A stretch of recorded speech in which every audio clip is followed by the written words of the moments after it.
Bismillahirrahmanirrahim. Pertama-tama yang saya hormati kepada Ibu Sri Marianti MPD selaku dosen pengampu mata kuliah pengembangan TIK Biologi. Saya ucapkan terima kasih kepada Ibu yang telah hadir di room online ini di channel YouTube saya, yang telah menyimak lagi mendengarkan pemaparan materi yang nanti saya akan lakukan. Dan tak lupa kepada teman-teman semua yang saya banggakan, saya ucapkan terima kasih juga atas kehadirannya telah menyimak lagi mendengarkan pemaparan materi yang nanti saya akan lakukan setelah ini. Baik, langsung saja saya buka presentasi saya kali ini. Assalamualaikum warahmatullahi wabarakatuh. Sebelumnya izin memperkenalkan diri. Saya Januar Adrian Sutisna dengan nomor induk mahasiswa 12220600043 semester 7 kelas B. Nah, di sini saya ingin mempresentasikan hasil review jurnal yang telah saya lakukan pada tugas kemarin. Nah, adapun review jurnal yang saya angkat ini mengenai judulnya itu Development of Augmented Reality Application for Biology Education, yang artinya pengembangan aplikasi Augmented Reality atau disingkat AR untuk pendidikan biologi. Next, di sini ada identitas jurnal terkait dengan judul jurnalnya itu. Tadi ya telah saya singgung di awal, yaitu tentang Development of Augmented Reality Application for Biology Education. Untuk nama jurnalnya ini Journal of Turkish Science Education. Nah, lanjut lagi ada volume dan halaman. Volume 17, halaman 62 sampai 72. Tahun publishnya itu 2020. Di sini ada 3 nama penulis, diantaranya ada Raihan Arslan, Muhammad Kofoglu, dan Kenner Dargut. Nah, adapun tanggal spesifik publishnya itu tanggal 20 Maret tahun 2020. Nah, di sini ada sedikit hasil screenshot gitu ya, bahwasannya Journal of Turkish Science Education ini tuh sudah terverifikasi di Simago, yaitu masuk ke kuartil 2 ya. Artinya berarti jurnal ini udah jurnal internasional gitu ya. Oke, masuk ke bagian pendahuluan. Nah, bahwasannya di penelitian yang saya review ini tuh membahas tentang penggunaan teknologi baru seperti AR ini. Nah, apa kaitannya dengan pendidikan biologi? Nah, ini tuh terkait dengan meningkatkan pengalaman belajar dengan interaksi visual yang lebih baik dan juga lebih menarik. Dan ini mengurangi ketergantungan kita pada metode-metode yang tradisional gitu. Apa sih metode tradisional itu? Ya, seperti penggunaan hewan percobaan atau biasa disebut itu kadaver ya. Biasanya kan kita menggunakan hewan-hewan awetan gitu ya untuk bisa mengidentifikasi hewan ini tuh masuk ke kelas apa, jenisnya apa, cirinya apa gitu kan. Nah, itu tuh mungkin masuk ke dalam metode yang tradisional. Nah, selain itu juga pengembangan aplikasi AR ini dapat membantu mengatasi tantangan dalam penyediaan materi. Dan juga ini tuh terkait dengan isu etis yang berhubungan dengan penggunaan hewan percobaan. Mungkin di Turki sana gitu ya, ada etika mungkin ya sebagai manusia terhadap hewan gitu. Nah, makanya terjadi isu di mana etika kita dalam berperilaku kepada hewan mungkin ya, di dalam apalagi kan di dalam pembelajaran gitu. Apakah ini layak untuk kita gunakan sebagai bahan ajar atau seperti apa? Mungkin ada pertimbangan lain. Makanya ini tuh disinggung gitu. Nah, selain itu juga penelitian ini menegaskan bahwasannya teknologi AR ini memiliki potensi besar gitu ya dalam meningkatkan pemahaman konsep yang kompleks dan juga bisa meningkatkan motivasi belajar siswa. Next, Di sini ada tujuan penelitian. Nah, di dalam jurnal ini tuh tujuan penelitiannya untuk mengembangkan dan mengevaluasi aplikasi AR ini yang dapat meningkatkan proses pembelajaran dalam bidang biologi. Nah, dalam bidang biologi kan terdapat beberapa cabang ilmu ya, seperti anatomi, fisiologi, dan juga yang terkait dengan menggunakan hewan-hewan percobaan. Nah, penelitian ini juga bertujuan untuk memudahkan pemahaman konsep yang kompleks gitu kan, mengatasi kesulitan dalam penyediaan materi, terus juga untuk tadi mengurangi isu etis terkait dengan penggunaan hewan percobaan. Nah, untuk mengurangi itu ya kita bisa menggunakannya dengan laboratorium virtual berbasis AR ini gitu. Nah, selain itu pengembangan aplikasi ini juga itu dapat meningkatkan motivasi dan juga keberhasilan atau indikator keberhasilan belajar siswa, serta memenuhi kebutuhan pendidikan yang lebih interaktif lagi dan juga inovatif, karena ini berbau dengan yang namanya teknologi gitu kan. Lanjut, di sini ada metode penelitian. Nah, metode penelitian yang digunakannya ini tuh melibatkan pengembangan aplikasi AR tersebut gitu. Nah, pengembangan aplikasi AR ini tuh berbasis seluler. Artinya apa? Artinya kita bisa dapat menggunakannya melalui handphone gitu ya. Nah, aplikasi AR yang dibuat berbasis seluler ini tentunya interaktif gitu. Untuk apa ya? Untuk meningkatkan pembelajaran biologi tersebut. Nah, tahap awal yang dilakukan dalam metode penelitian ini yaitu analisis kebutuhan. Nah, di mana dilakukan survei dan juga pengumpulan data dari berbagai pemangku kepentingan. Siapa pemangku kepentingannya? Itu mahasiswa, siswa, dan juga orang-orang profesional lagi yang terkait dengan bidangnya gitu kan. Entah itu bidang komputer, teknik komputer, dan bidang laboratorium virtual mungkin itu ada.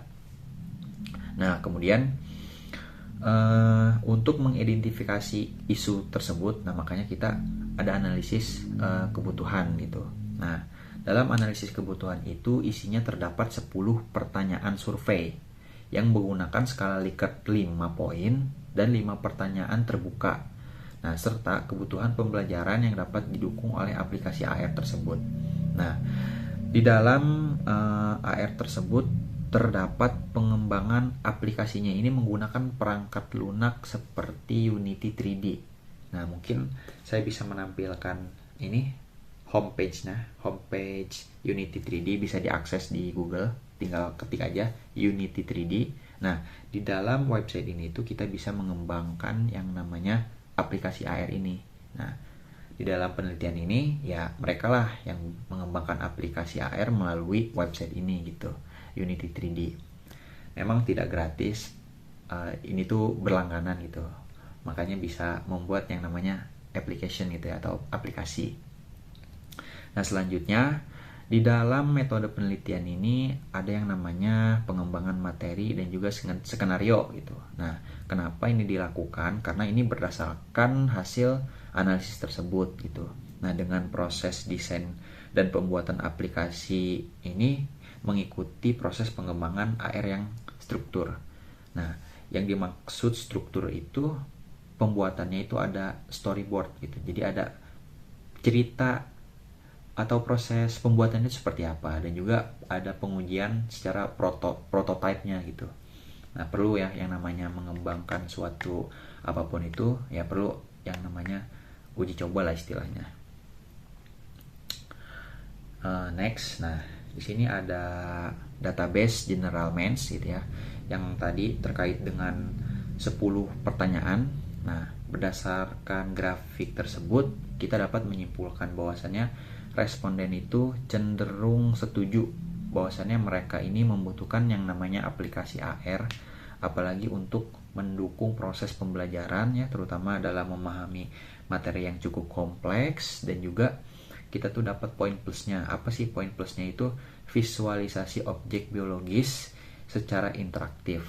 Nah, kemudian juga hal ini menegaskan bahwa pengembangan aplikasi AR ini sesuai dengan kebutuhan user atau pengguna, dan juga adanya aplikasi AR ini dapat meningkatkan efektivitas dalam proses belajar mengajar gitu.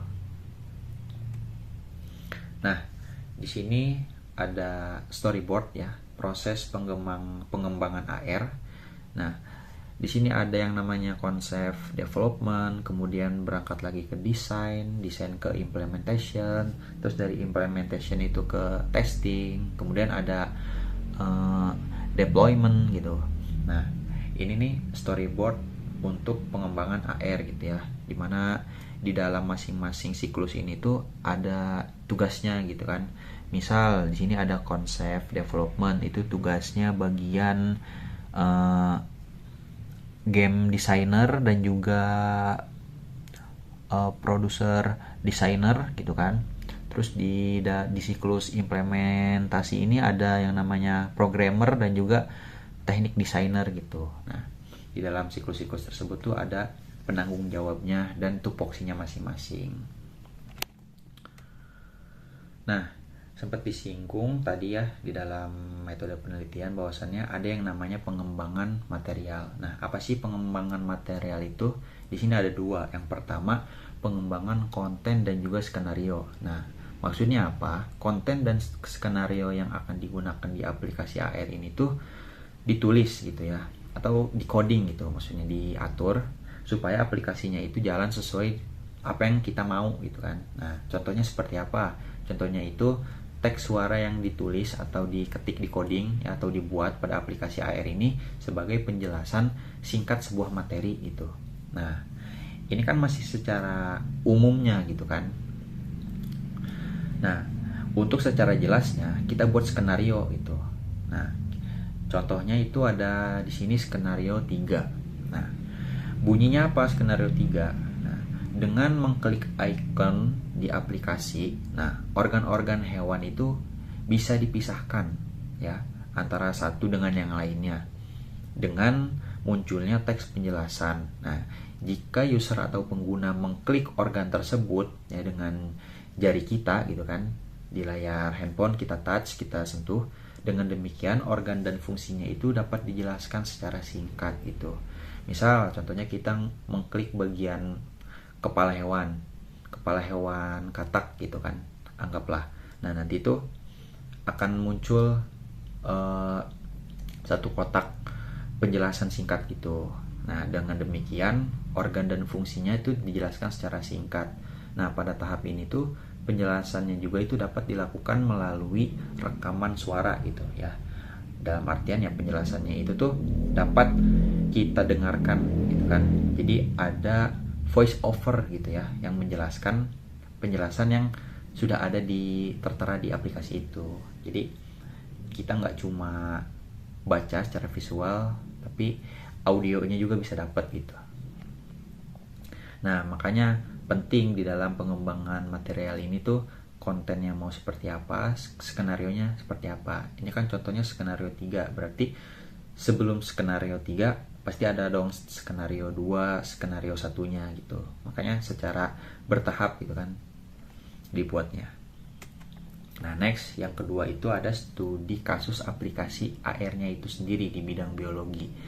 Nah, di sini peneliti itu memakai model katak ya yang digunakan dalam aplikasi yang diperoleh dari pustaka Unity 3D tadi. Nah, kebetulan mungkin peneliti ini sudah berlangganan gitu ya di website Unity 3D ini, makanya bisa memperoleh model katak ya dari website tersebut.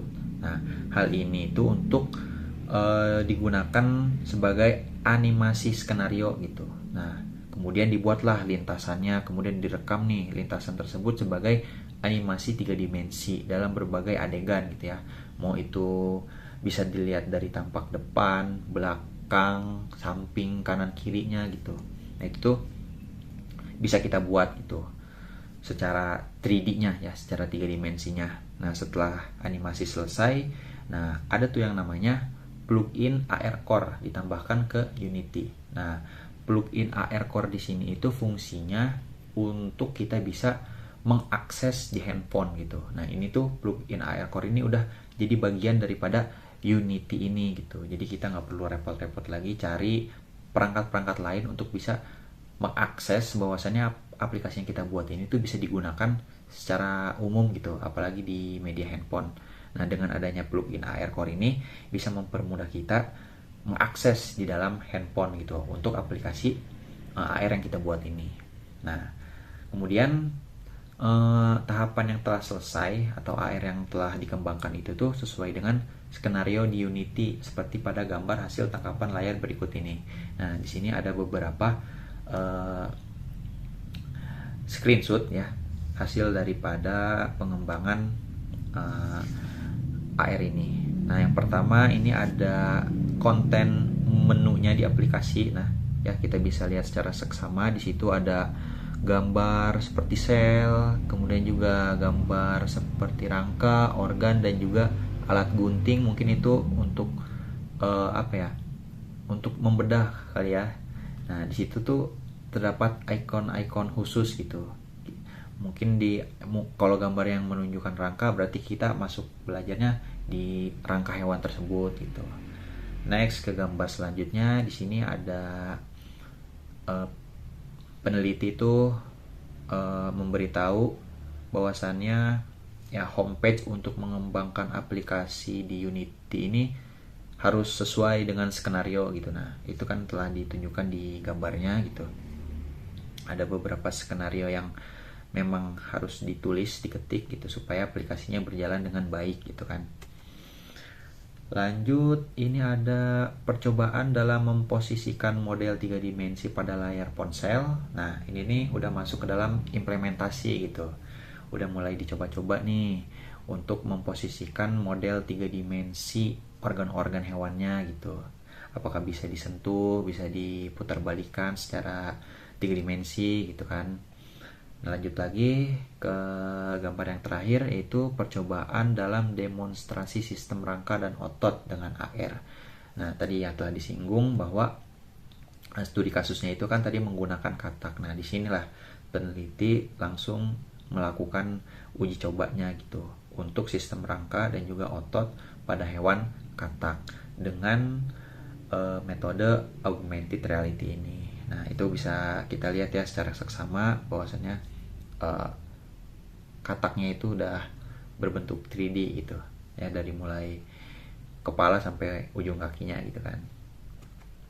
Nah, untuk hasil penelitiannya menunjukkan bahwa pengembangan aplikasi AR berbasis seluler ini tuh berhasil meningkatkan pemahaman dan juga motivasi siswa dalam mempelajari topik biologi ya. Di antaranya tadi ada anatomi, fisiologi dan juga terkait dengan hewan percobaan lainnya. Nah, kemudian pengujian awal terhadap sejumlah kecil pengguna gitu ya, mahasiswa dan siswa. Nah, perlu digarisbawahi ini tuh hanya sejumlah kecil, berarti beberapa mahasiswa dan siswa saja gitu ya untuk diuji cobakan, menunjukkan bahwasannya aplikasi ini tuh ya dapat memfasilitasi pengalaman belajar mereka gitu ya, yang membuatnya itu lebih interaktif dan juga realistis melalui lingkungan laboratorium 3D tadi yang bisa diakses di handphone. Nah, serta meningkatkan minat dan juga keterlibatan siswa dalam proses pembelajarannya menggunakan AR ini. Nah, selain itu, pengguna juga menyatakan bahwa aplikasi AR ini dapat mengurangi ketergantungan kita pada materi nyata gitu ya, seperti hewan percobaan tadi atau kadaver-kadaver gitu ya. Nah, serta membantu mengatasi kekurangan praktik langsung di laboratorium. Nah, untuk kelebihan dan kekurangannya daripada review yang saya lakukan di penelitian ini, ya, kelebihannya diantaranya ada pengembangan aplikasi AR yang interaktif dan juga berbasis seluler ya, artinya kita menggunakan aplikasi ini tuh secara interaktif gitu, tidak membosankan, tidak membuat jenuh dan juga berbasis seluler, artinya bisa diakses menggunakan handphone secara sederhana gitu kan, kita nggak perlu repot lagi menggunakan laptop apalagi komputer gitu kan. Kemudian kelebihan yang kedua yaitu mendapatkan pengalaman yang lebih realistis dan juga menarik karena melalui pendekatan multidisiplin serta penggunaan teknologi 3D ini. Kemudian aplikasi ini juga mampu meningkatkan motivasi dan juga keberhasilan siswa dalam pembelajaran khususnya biologi. Kemudian adanya pengembangan fitur-fitur interaktif seperti panel informasi dan juga kemampuan memutar objek dalam aplikasi. Ya tentu ya, yang namanya 3D itu pasti kita bisa memutar objek tersebut dalam 360 derajat gitu. Nah, adapun kekurangannya, pertama kurangnya evaluasi kinerja aplikasi AR ini secara menyeluruh gitu. Kemudian penelitian ini juga masih terbatas pada pengujian awalnya karena kan tadi sudah disinggung ya, pengujian awalnya itu dengan jumlah pengguna skala kecil gitu ya, hanya beberapa mahasiswa dan juga siswa aja gitu. Kemudian kurangnya data kuantitatif dan juga analisis statistik dalam penelitian yang dilakukan. Dan yang terakhir, kekurangannya adanya pengembangan konten dan fitur aplikasi itu masih perlu disempurnakan lebih jauh, lebih baik lagi gitu, supaya aplikasi ini tuh dapat lebih interaktif serta mudah digunakan lagi. Nah, di bagian kesimpulan menunjukkan bahwa pengembangan aplikasi AR berbasis seluler ini berhasil mendukung proses pembelajaran dalam bidang biologi. Nah, aplikasi ini juga mampu memfasilitasi pemahaman konsep yang kompleks melalui lingkungan laboratorium virtual 3D ini, dapat meningkatkan juga motivasi serta keterlibatan siswa dalam proses belajarnya. Nah, selain itu, dalam penelitian ini juga menunjukkan bahwa pengguna itu memberikan respon positif terhadap pengguna aplikasi yang lainnya gitu ya, karena ini secara menyeluruh masih diperlukan evaluasi kinerja juga ya kan, secara komprehensif gitu, untuk memastikan efektivitasnya dalam meningkatkan hasil belajar siswa. Nah, secara umumnya aplikasi AR ini diharapkan dapat mengatasi tantangan dalam penyediaan materi dan juga terkait dengan isu etis ya, terhadap penggunaan hewan percobaan dalam pendidikan. Oke, mungkin itu saja yang saya dapat sampaikan. Mohon maaf atas kekurangan dan kelebihannya. Mungkin jika ada pertanyaan boleh di chat di kolom komentar ya. Baik, mungkin itu saja. Wabillahi taufik wal hidayah. Saya pamit undur diri. Assalamualaikum warahmatullahi wabarakatuh.